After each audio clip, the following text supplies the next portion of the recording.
check, check, quick sound check. Can everybody hear us loud and clear? What's going on, Coach Paul? I can hear you loud and clear, Coach Jay. And happy Monday to the audience as we go back above the 200-day moving average day.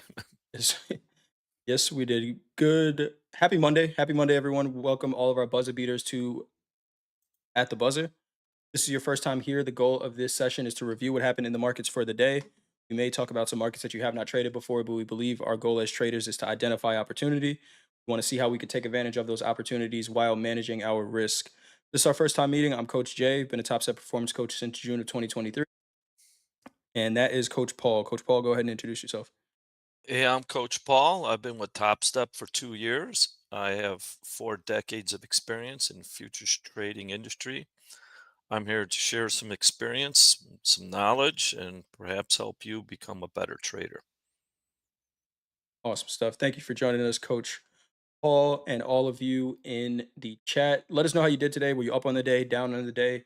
Maybe you stayed flat today. Did you listen to the president and did you buy it? Did you fade his instructions? Let us know how you did. Uh, do we get an extended session for the VIP? Lex Barber, no, we didn't. No extended sessions. If you're talking about the 150K subscriber thing, recordings are going to go out in a few. The team is working on exactly how to send out those recordings. But I'm probably going to do some more volume classes in Discord just because I enjoy doing that stuff. Deshaun Bradley says I'm on my way out the door soon, but still here. Thank you for joining us. Linus Rain up on the day. I know you held a nice ES trade. Uh, Bluetooth combines for Deshaun Bradley. Was it risk management? Was risk management the issue, right? And my question anytime I see I either blew an account or blew a combine is how many days did it take to blow that account? Grizzly Greg down 309, no bueno. 309, Oh, hopefully it's managed risk for your account size, but it's a recoverable loss. I think that's the very, very well managed loss for these accounts. Took my setup today, Wally. That's what we try to do every day. Let's take a look at the news in the markets. Of course, the big news, we didn't have really much as far as planned headlines go. Big news is that we are closer to a deal with the US and China on tariffs. There's going to be a delay for 90 days of the increased tariff. So we're back at where we were, levels that we were at prior to Liberation Day, which is right around 35% on tariffs on products from China. So we're on our way to a deal. It's what we've been talking about. The markets are kind of waiting for. Um, have the first sign of it. Still just a delay, but a delay was enough for the markets to want to buy. Um, as far as planned headlines go, we got bigger news later out in the week. Tomorrow we have CPI, and on Thursday we have PPI. So some planned headlines out later in the week, but not too much as far as today goes. Coach Paul, anything you see on the news? yeah, not only was the news out of China, but there was also a headline that talks with the EU on tariffs and working towards a deal. I think also helped as we saw in Europe, a second leg up from last night. So all around, the brinksmanship of trade negotiations looks like it's coming to a crescendo. Um, The Art of the Deal. yeah, Did you ever read that book? no. I haven't either. Might have to pick it up. All right, let's take a look at all of the other markets that moved today. With Top Step, we have 35 different markets that we can trade, not just the equities. And today, to the downside, we have platinum down 2.35%, gold down 3.07%, and natural gas down 3.5% for our biggest percentage mover to the downside. To the upside, we had the Nikkei Japanese market up 3.37%, the Russell up 3.55%, and the Nasdaq currently trading at 3.99% to the upside for our biggest percentage mover. To talk about our big four, we had crude oil down 1.7, sorry, crude oil up 1.72%, the S&P up 3.3%. We already talked about gold and the Nasdaq, but the gold down 3.07% and the Nasdaq up right around 4%. Let's talk about the Nasdaq since it's our biggest percentage mover. What are we looking at here on the daily? Well, we said gap and go closed above the 200-day moving average. The 20 and the 50 are crossing. As we've talked about last week, this is positive momentum that has a high probability of carrying over, in my opinion. Um,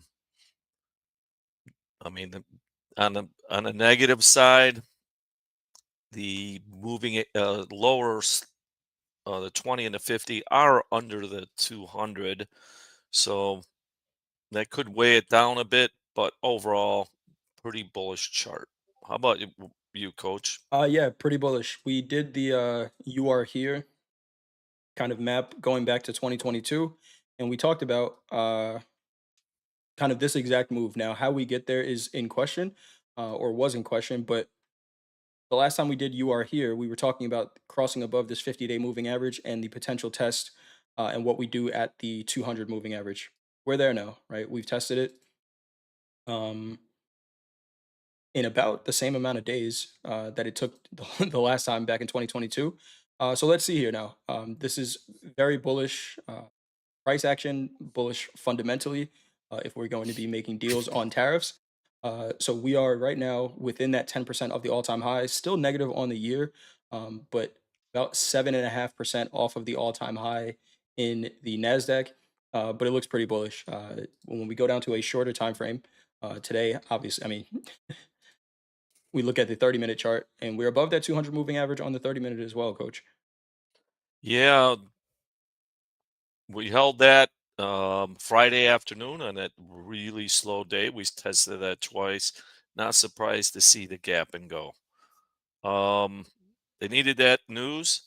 First half an hour, they did try and break it after the first half an hour by a few ticks, but once again, VWAP never left the range, and look what happened in Europe.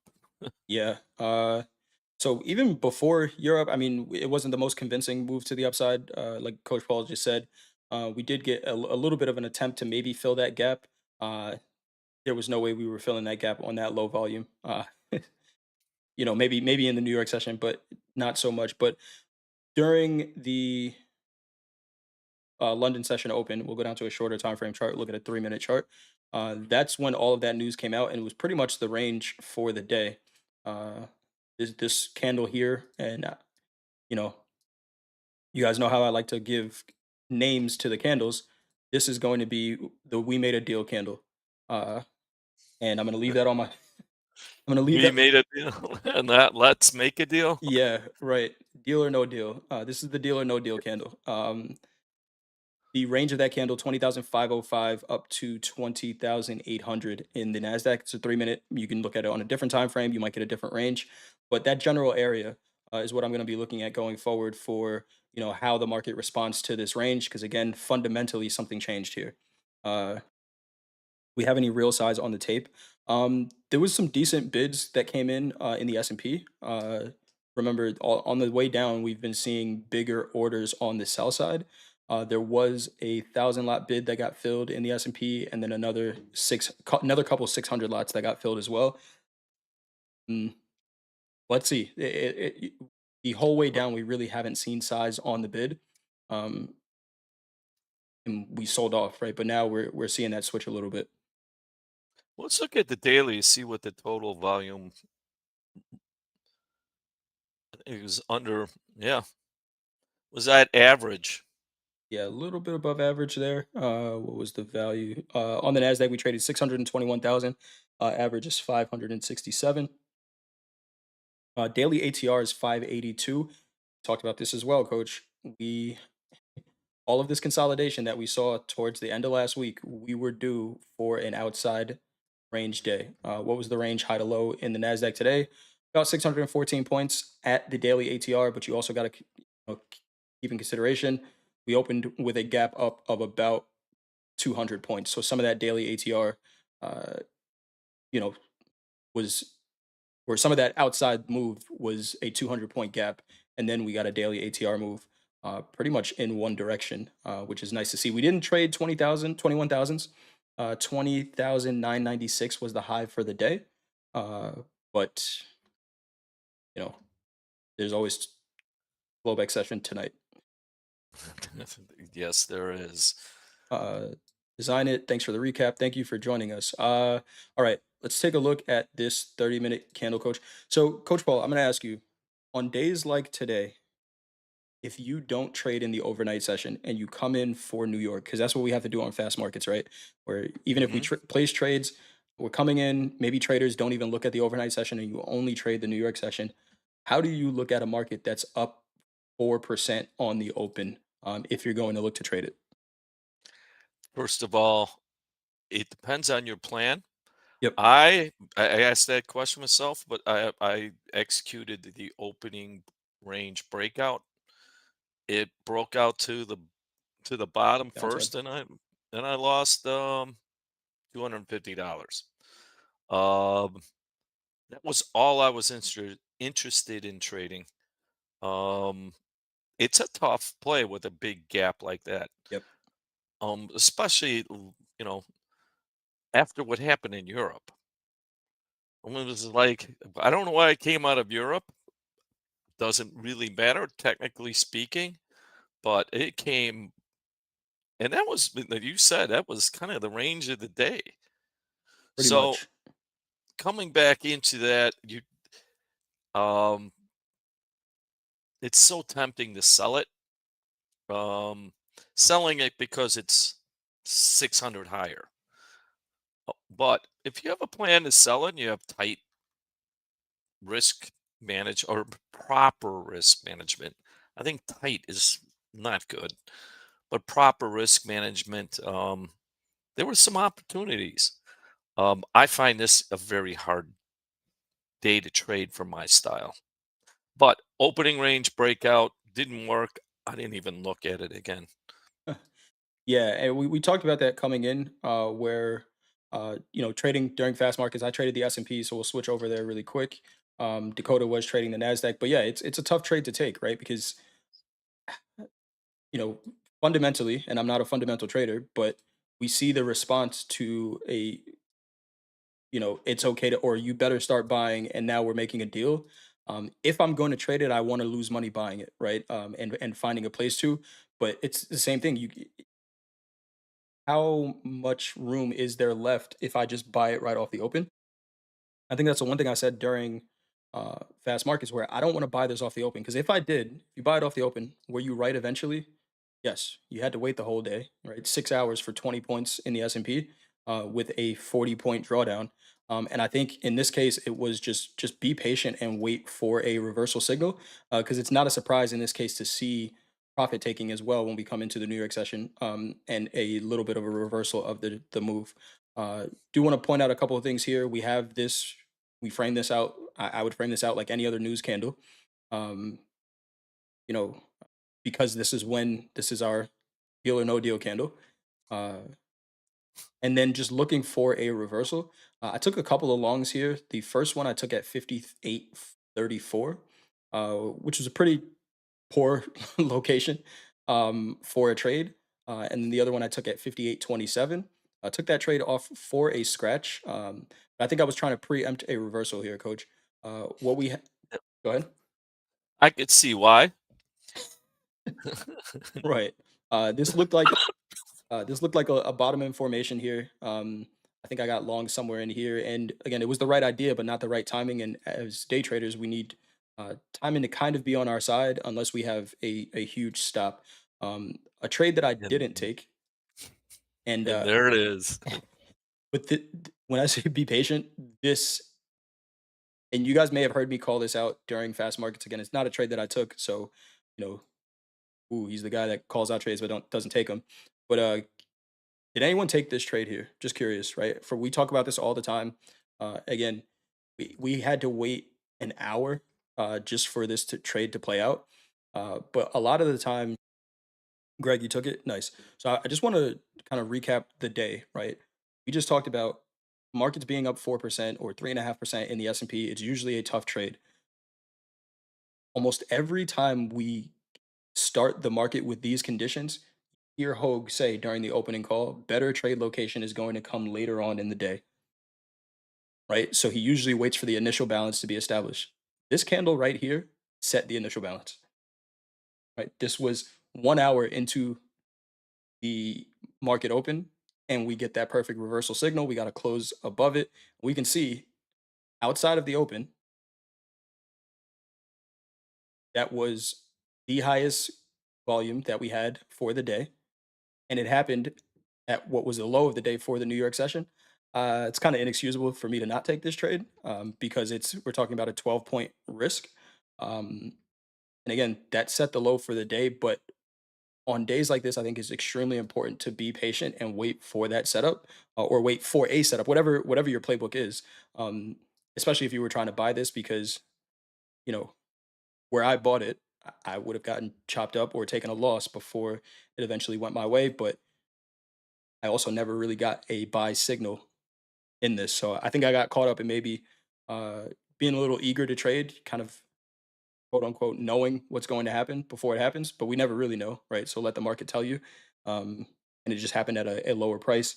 A little bit of opportunity cost in taking it up here, but it still was a winning day, so I'm not going to complain too much about it. Did it have urgency on that J trade candle? Not Yeah, exactly. Kind of. Yeah. Yeah, yeah, it did. it did. It did. I didn't see it after I got stopped out. Yeah. I'm not feeling that well, and I didn't want to rustle. I didn't feel up to it. But hey, there it was. Greg B said you took it. Really nice trade. Linus Rain, I did short at the top of that box in reverse. Nice trading, everyone. And yeah, we had, like Coach Paul just said, we had VWAP from that candle, and it gave us an opportunity to get a better price than whoever's long in this red line right here. Right, 5 points, 8 points. A better entry. And again, we're not risking a whole lot here. We're talking about a 14-point risk, 12-point risk, and you got your 2 to 1, 3 to 1, almost a four if you held it for the whole day. I'm not naive. I'm not. I'm probably not going to hold this entire trade, but pretty nice opportunity there. All right. Anything else on the equities, Coach Paul? We are a little bit different in the S&P on the daily here. Yeah, we didn't close above it. We reached it, slowed down. The Nasdaq has been leading this charge, so it's not. I'm not too surprised. Um, with that said, tomorrow is a big day. Let's It see if we is. can carry this momentum because anything can change at any moment with this tariff, where the Chinese could come and say that's not what we said, or so technically speaking, I need to see it close above that to buy it to be bullish. Um, but this has been our target. So right now this is ground zero. Um, but I'm friendly to this market. I agree with you. That 200 moving average on the daily at 58.80 and a half. All right, let's get to a couple of questions because I think we have questions on the equities here. Uh, Thanks, coaches. My question to you for the 1 minute opening range, do I use for 931 or 930 up 1200? So if you were going to look at a 1 minute opening range, you're looking at when the candle starts, right? So if you're looking at 1 minute, your candle on the S&P would start at 930 and it's the first minute, right? So that would be your range there. 1 minute opening range was, and Hogue was talking about it during fast markets. He was just like, we don't take opening range trades on the 1 minute much in the equities. On the 1 minute, that was a pretty pretty good trade. I don't know if you got 2 to 1. Hmm. Almost, and then you got reversal. Almost two to 1 to the tick, almost, depending on where your entry was, and then we got that reversal at the lows. This looks even cleaner on a 1 minute chart, man. Hmm. Yeah, another thing with that J trade, or selling exhaustion candle, is if it didn't hit your target at 2 to 1 or 3 to 1, and you see that kind of action, you have new information. Yep. But to me, that information tells me flatten out, cancel the objective and start anew, maybe even get long. Percent. Shubham, lost my combine after 26 successful trading days. Trading since April 3rd was so close to pass up 24-24, but today I don't know what happened to me. Was extremely disciplined till today. Shubham, that is something that can happen. I think what's really nice about that is that you showed that you were able to trade successfully for 26 days. But trading is very much a game of what did you do for me today? Um, and I think we have to. It's a reminder, I think, to yourself that every day your process matters, right? Every day your risk management matters. I don't know how your day went today. I don't know if you took a loss that you thought you shouldn't have taken, and that kind of threw you on tilt a little bit. But if you were up 24-24 at some point in that window, risk management went out the window, and you said, you know what, maybe you came in today saying, hey, this is the day I'm going to pass this combine. uh, that's a monetary focused thought, right? Instead of focusing on your process. So then when something goes against that thought, a lot of times we get into kind of fight or flight mode, and then we throw out everything that we did to this point. Trading's hard, man. Trading is very hard, especially when you're trading in the short term, and you have to accept that you've taken a couple hits, because we want to just fight back right away, and it's usually not the right call. What would you say to that, Coach Paul? First of all, you have very valuable information. Yep. If you can have that many days, all right, there, and the thing, you get vulnerable when you're in a winning streak like that. I know what for me it was, I'm not accepting this. I got to keep this going. So, what the valuable information is, you go through all the winning days and see your risk management. And then you highlight this because this is the ceiling that you have to get over because you're going to bump up to it again. Two, but one major thing you need to do, and maybe it was something you weren't doing while you were winning, was have a reasonable drawdown. Shubham And said almost all of the P&L was built using one micro. yeah, uh, What happened cool. today? Did you overtrade? Had to be. And it's going to happen, right? It is, everyone has the potential to overtrade at some point. I don't care if you have a $2,000 account or a $20 million account. Overtrading can happen, right? And the markets are a black hole, and that's why we really have to manage the risk ourselves. Um, Put in the next thing is your personal daily loss limit should be 15% when you're on this kind of a roll yep. because every day that goes by and then beats another winner, it's a higher probability that there's going to be a serious day on the other side. So that's where discipline comes through managing the account. It's going to happen. I don't see part of it is I don't know it, but I know from my experience, like, in those on those winning days, you might have been on the side of good luck and over traded because it was trending. But eventually, in a series of trades and a series of days, it's you can't not expect a losing day.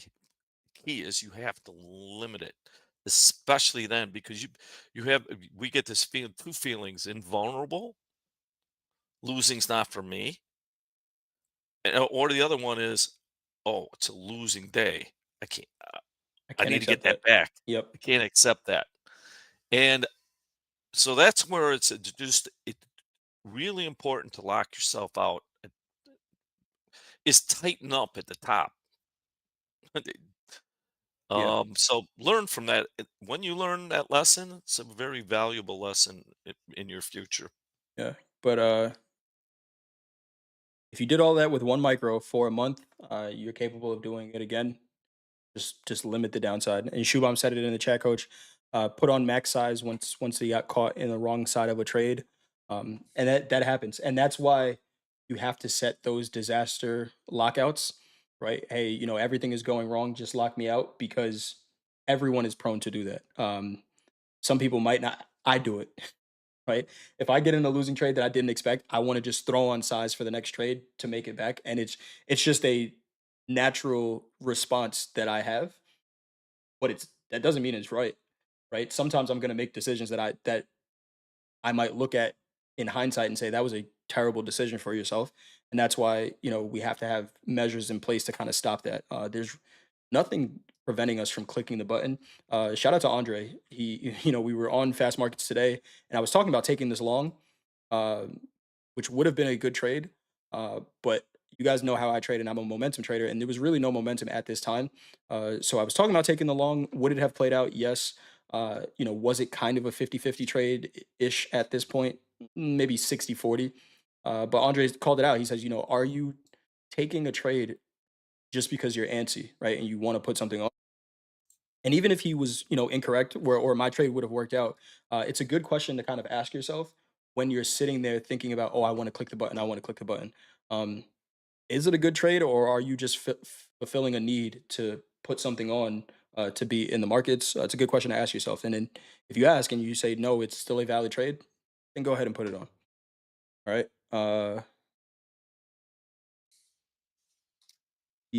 How are you absolutely sure of a reversal candle? Lock Wayman. If I was absolutely sure of a reversal candle, you would not be talking right now. There is no way that I know that this is for sure going to be a reversal, but to a high probability, it is what looks like exhaustion volume, so high volume at an extreme, and then a close outside of that candle, right? So once I see this is about an 85% probability of a reversal. Now, it doesn't mean a full day reversal. Could that mean at some point during the day we don't get a reversal to the opposite direction? Anything can happen. But once I see this, it's high probability that we're going to go. And then at the in the same sense, the close matters. The close below that candle matters. Why am I saying that, Coach? Because at the highs here, we got what could have been another potential reversal. But I mean, these are some iffy closes. And if we attach VWAP, the difference here, look at this picture. VWAP attached to this high volume. We did get a close outside, but what did VWAP do? Right in the middle of the range. What did VWAP do here? It left the range. So whatever confluences you can add to the trade, but this here is not a confirmed reversal. Price wise, we closed outside, but volume did not go with it. This is actually a fade trade, but I wouldn't take this. Uh, Yeah, and one other thing in it, and that volume, from my perspective, it was a little above average. Average, excuse me. But the other one on the low was almost double or the average. yep, It was still a larger volume than the second trade.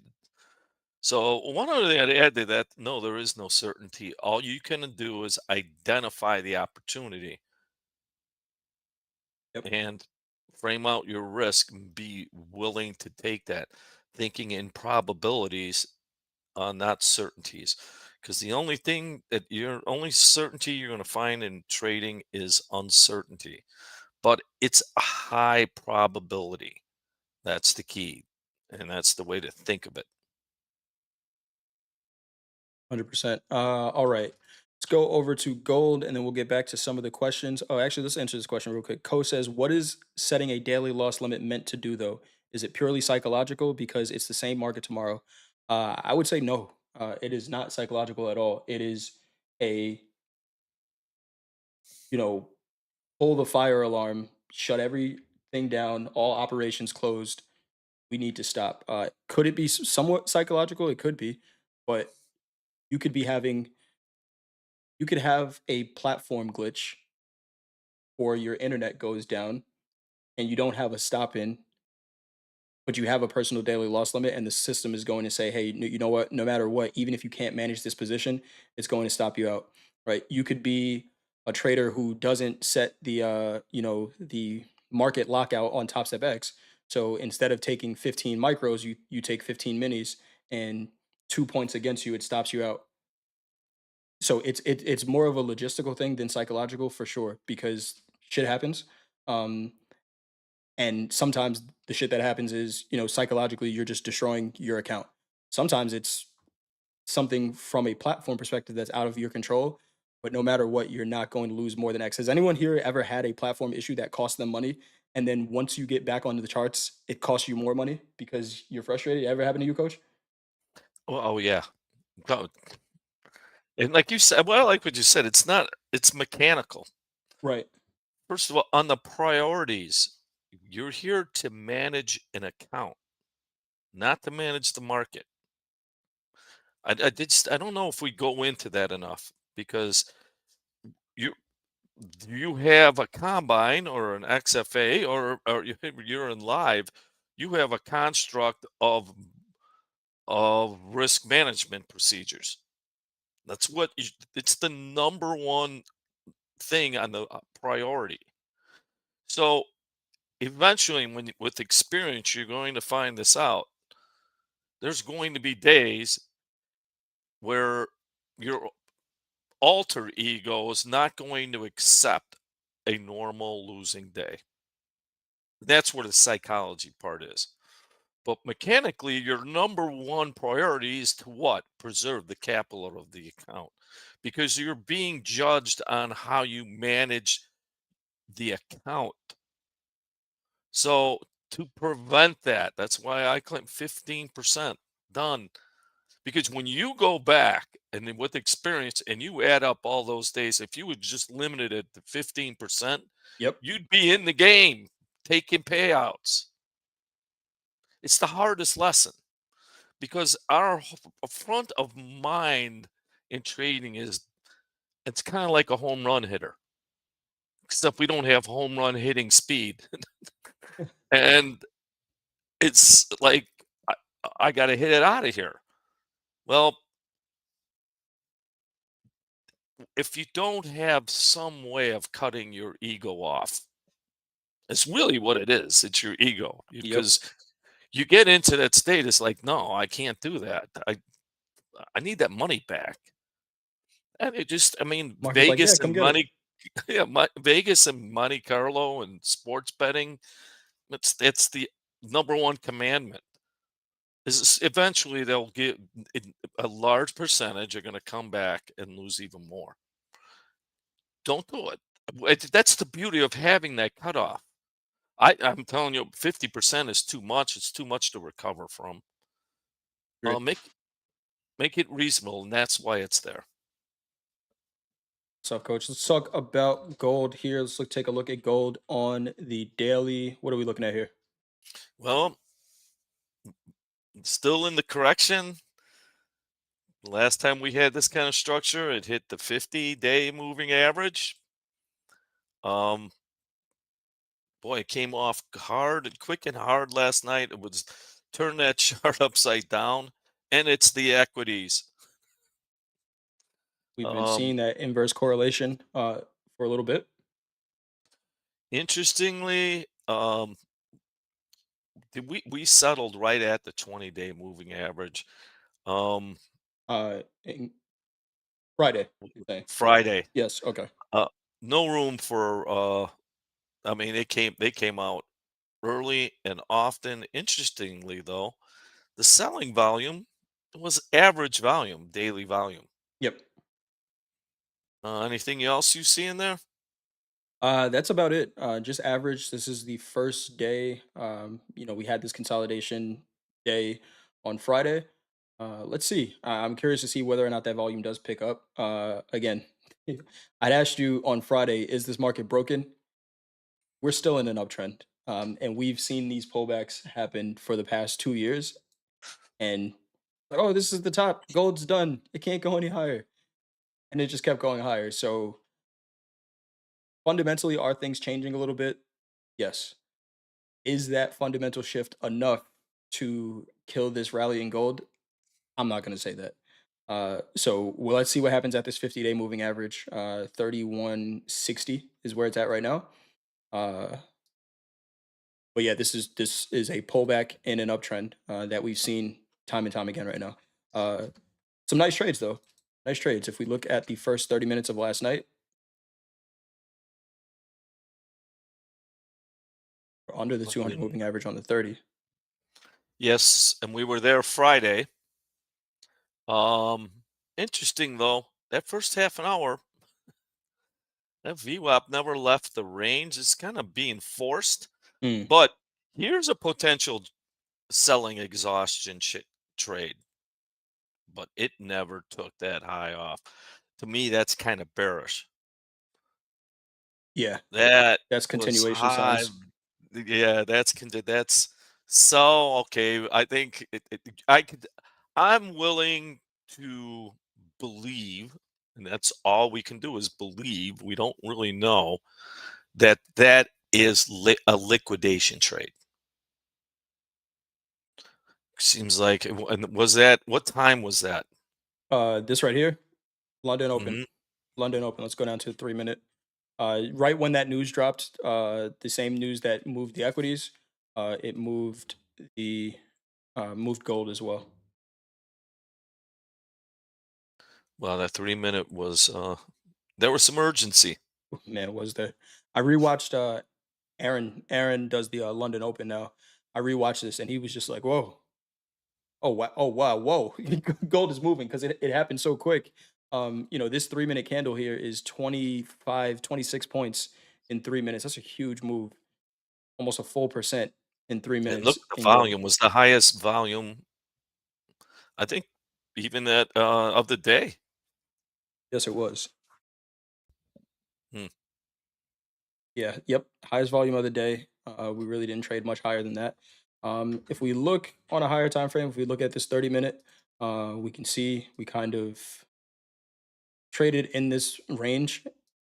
So I'm gonna leave this on my charts in gold: 32.22 at the lows, 32.80 at the highs. We can see we rejected right at 50% of it. Since that printed, VWAP is a flat line in the lower 50%. So is there more room down? If we look at a higher time frame, going back to the daily, we know we have that 50 moving average below us. What is this level down here? Pretty much at those lows, 32.10s. Uh, Yeah, but let's put that neckline there and make a new down trend line from those two highs off the top and the latest high, and we still have a descending triangle on a different time frame. sort of like that. It's sort of like that. Um, just to, though, we talked gold. Thinking of talking with Coach Jay from boxing terms. We'll have the champion and leading the fight, right? Dominating, all of a sudden, kind of taking some shots here. That wasn't that he wasn't taking before, Right, right, and we'll see. I mean, it he, this can't continue to take kind of shots like this, where all of a sudden it gets tired and you could start seeing real liquidation. Like when I mean real liquidation, like okay, people who have been long for 2 years say just sell it. And when I say people, I'm talking large funds or large institutions. Like, okay, right. Like you said, we haven't seen that liquidation volume yet. Kind of at the highs, maybe a little bit, but I think that was more profit taking than anything. Maybe some stops going off above 3,500. But to the downside, we haven't seen one of those yet, and still potentially out there. So interesting market for sure. Let's get to a couple of other questions in here.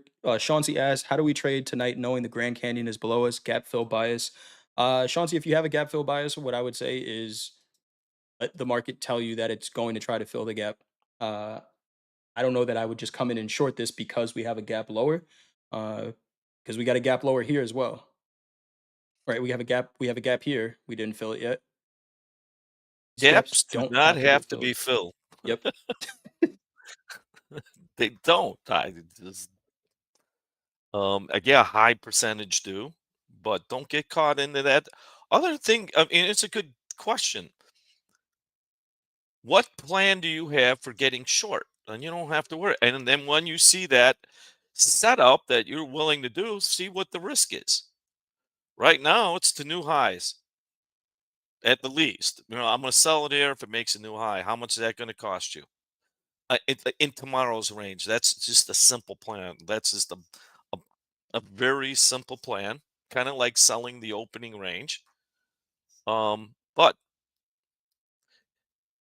front of mind is, yeah, it's got to fill the gap.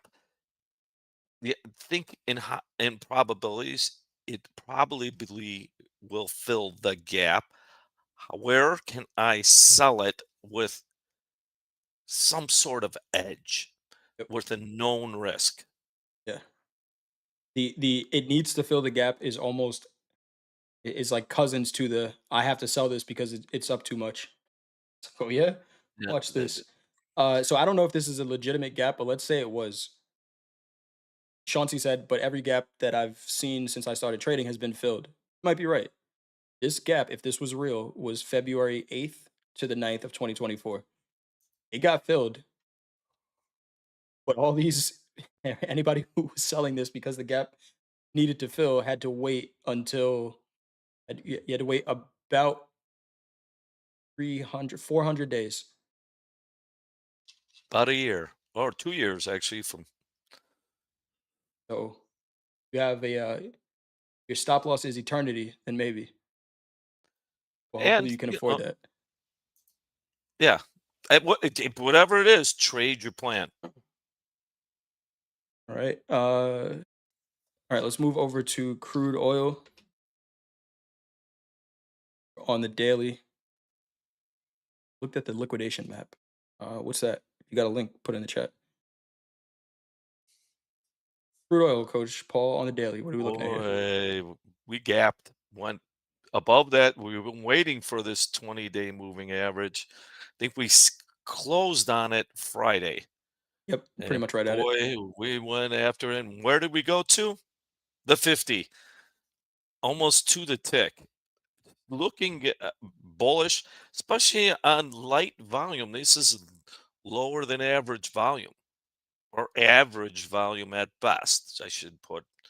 Um, Curling, we have a 3-bar reversal on a daily that's continuing higher. I'm friendly up to the 200. I think we got a good chance for crude to go to the 200. 200 daily moving average is up near 68, 67, 70s, we'll call it. Yeah, 67, 70. Let's take a look at a half an hour chart in crude and right down to that 20 moving average on the half an hour. We've seen trending markets do that. But again, big volume spike in the London Open. That was pretty much the range for the day at that point. Boy, the buying started before that too. Look Yeah, when it we did. left the range, and look when VWAP left the range. That was, uh, But sometimes when you're good, you get lucky. yeah. Well, you need luck. Right. But, well, except for we don't make room for bad luck, and we only try to make room for good luck. Keep that on that side. But interesting, it's still heavy.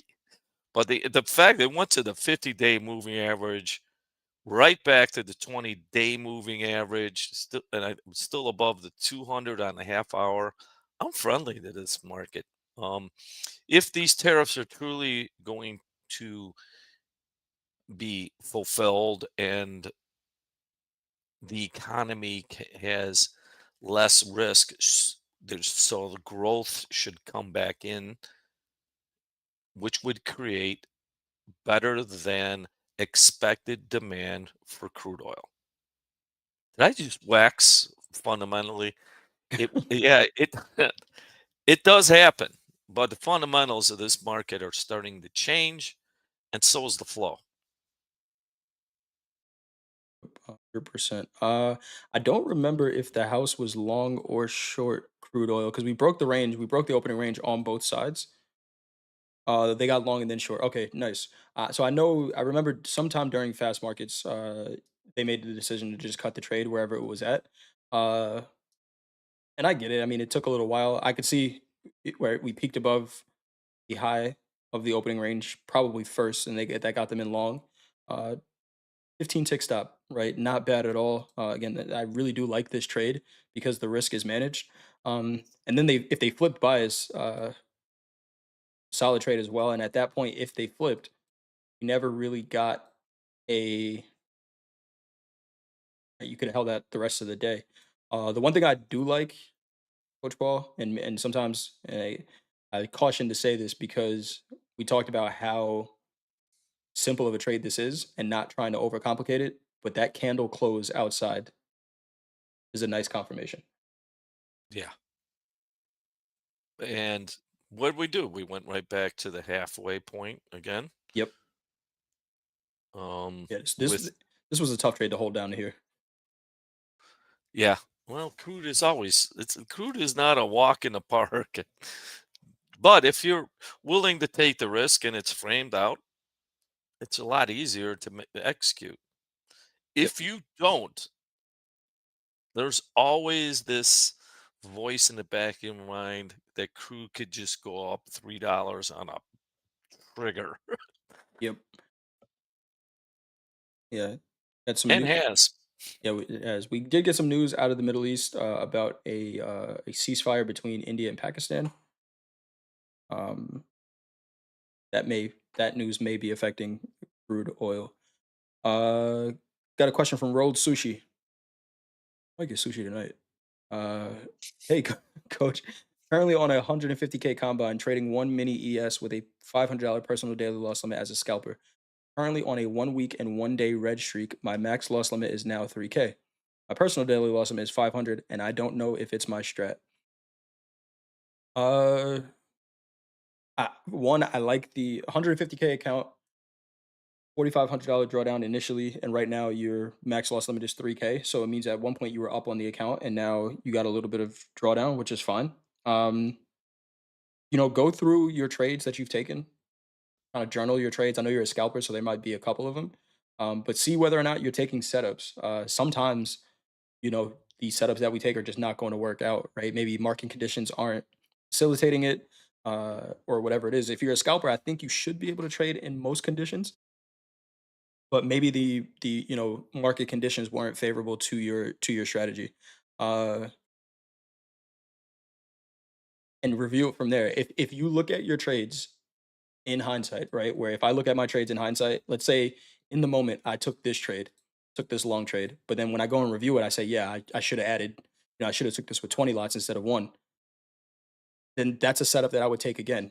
If I found myself in a long, let's say I found myself in a long right here and I ended up getting paid for it, I would look at this and say, don't ever take that trade again.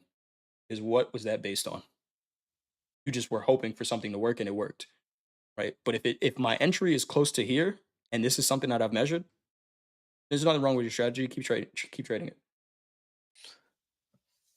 Two things in your strategy that I would in your review. If you're having a sustained drawdown, at one point you need to change your size. Yep. That's a principle in any drawdown. Change your size, and then keep reviewing. Are you following the rules of the strategy? Have you back tested the strategy? Do you know how much of a drawdown it can sustain? Those are the questions you have to review to yourself. But right now, you have to pare down your size. That's number one. If you had that long of a drawdown, first thing you're thinking is, well, if I do that, I could have 2 days and then I'll be back. It's a dangerous thing because you're no longer managing your account balance. You're managing your wish list. And I've done it. If your strategy is good, All right. You'll build it up and build confidence and build up the size because the size is a function of your account balance. So if you're in just a drawdown and you've been following your rules, I would go with that. Like you don't have to be go down to 1/10, but cut it in half. Get comfortable. And in the meantime, you need to be reviewing your trades. Are you really following your plan? Are you getting into what's called style drift? Yep. Very common. All right. So, Rolled Sushi says, with drawdown, how do I know when I should size down? If I'm in a drawdown for a week, should I cut in half or less? Uh, a suggestion that Coach Ray gave in a class that him and I do with some select traders. Let's say you start off, let's say 10%, right? Let's say you start off with 10%. So $4,500 account, $4,500 drawdown. Your initial daily loss limit is 450, right? Because it's 10%. Let's say you lose that 450. Now the drawdown in your account is 4,500 minus 450. You have 4050. So now your daily loss limit should be $400 and 50 cents, right? Let's say you lose that. It's 450 cents. Now I have 3,650. So now my daily loss limit should be 10% of that. So as that decreases, you're going to have to, by nature, decrease your size. I don't know if you necessarily need to cut it in half right away, uh, but you know, maybe if you're trading five micros, trade three. Uh, but I would scale that. Coach, can you explain what a style drift is? Yeah. If you have a trading plan and it usually happens in a drawdown because the first thing, if you don't really know your trading plan and how it works, when you start going into the drawdown, your first thing is going to, I've got to change this. I can't take these losses. And then you adjust for no other reason than you're in a drawdown. Now, that's why there's a perfect question leading into this. Is it my system, or most likely it's not? You're in a drawdown. That's why you have to change your size. That's the one dynamic that I don't think is brought out enough. So coming back, you could be like, well, ah, I'll make two or three changes. Now that style that brought you that you were comfortable with and you were making money with, just because it's going through a drawdown, you change it. Now think about that. Once you change it, That it's new completely new. You're starting off with a completely different animal, and it gets frustrating. And understand that it takes a large amount of data to understand that because we don't like taking drawdowns.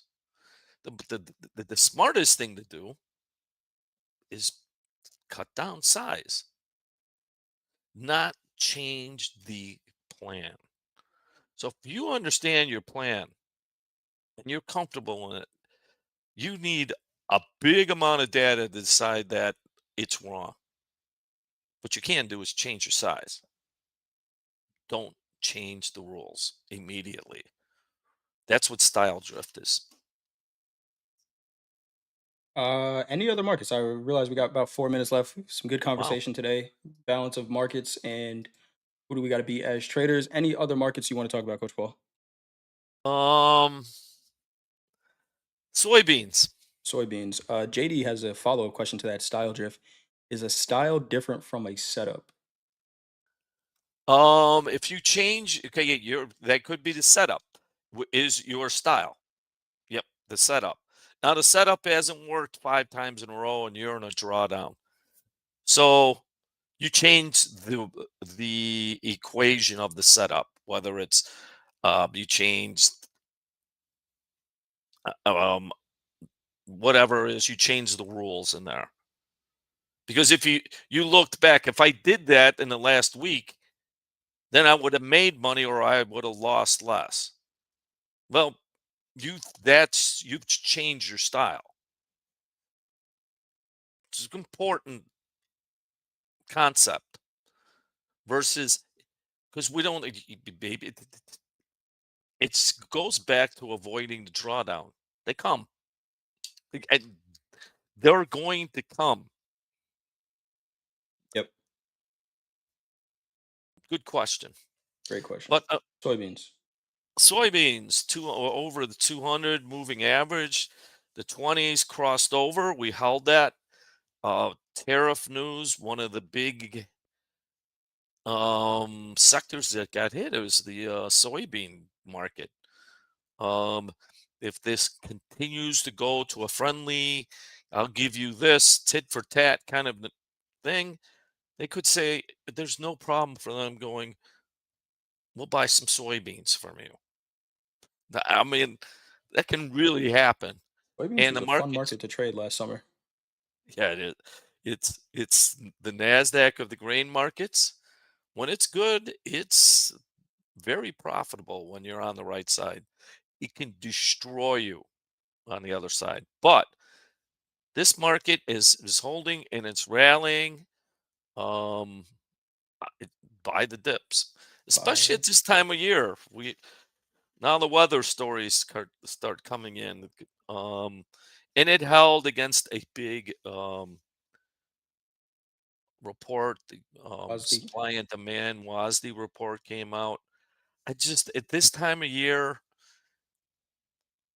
it's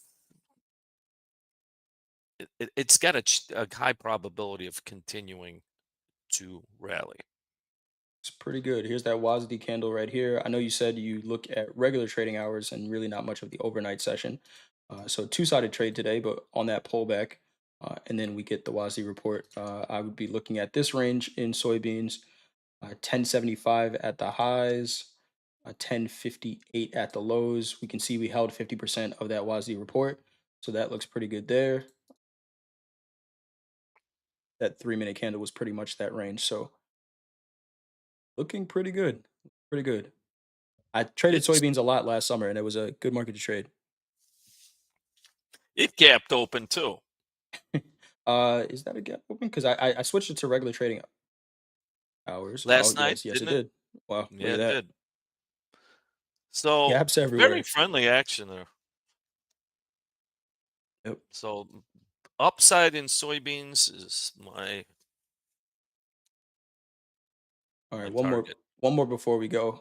Micro Bitcoin, you know, bullish held above that 200 moving average while everything else was kind of falling to the bottom of the earth, center of the earth, whatever you want to call it.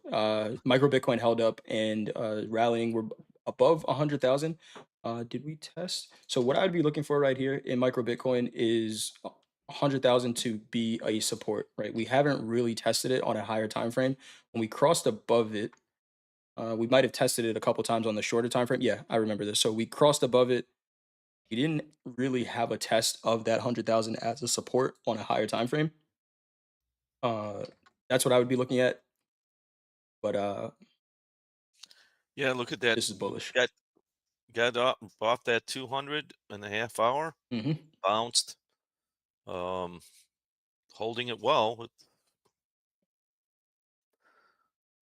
a friendly chart. We talked about this last week. Yep. Still friendly. Interestingly, though, it kind of went sideways today. It really didn't do much. I think everybody was putting their money in the equities, Yeah, which happens, right? There's yeah, that's the allotments that one. need to, allocations that need to happen, and hey, what's gonna give us a better return? Might see the money go there in the shorter time frame. All right. Any other markets we want to talk about, Coach? We are at time. Or any comments you have before we go? Um, no, we had good discussions today about different subjects that we usually don't cover. And that style drift, the one I don't think we've ever talked about it, but it is something to understand. You don't really have to change your strategy every time you're in a drawdown. Yep. If you understand your strategy, you know there's going to be a drawdown. The prudent thing to do is change your size in a drawdown. That's Styles it. make fights. Yes, they do. Styles make fights, right? So you got to know who you're going to be when you fight, right? And that's your style. But uh, am I just coming out throwing haymakers the whole time? Do I got to sit on the jab and bide my time until a real opportunity presents itself? I'm going to stop talking about boxing. All right. Trade well, everyone. Manage your risk. I'm going to be on slow markets with Coach Dakota tonight, but we do have some sessions. Coach Hoop doing a class in Discord in about 15 minutes. Then we have Coach Ray and Coach Vince at 6 p.m., 7 p.m. Central Time. Slow markets at 7:30. Aaron trades at 1:30 a.m. and then D at 3:30. So a ton of content out there for you. Again, try not to sit here and watch 24/7. I'm saying that as somebody who's on Topstep TV all the time, and we appreciate you being here. But it's important to get some time off the charts to appreciate what we really do.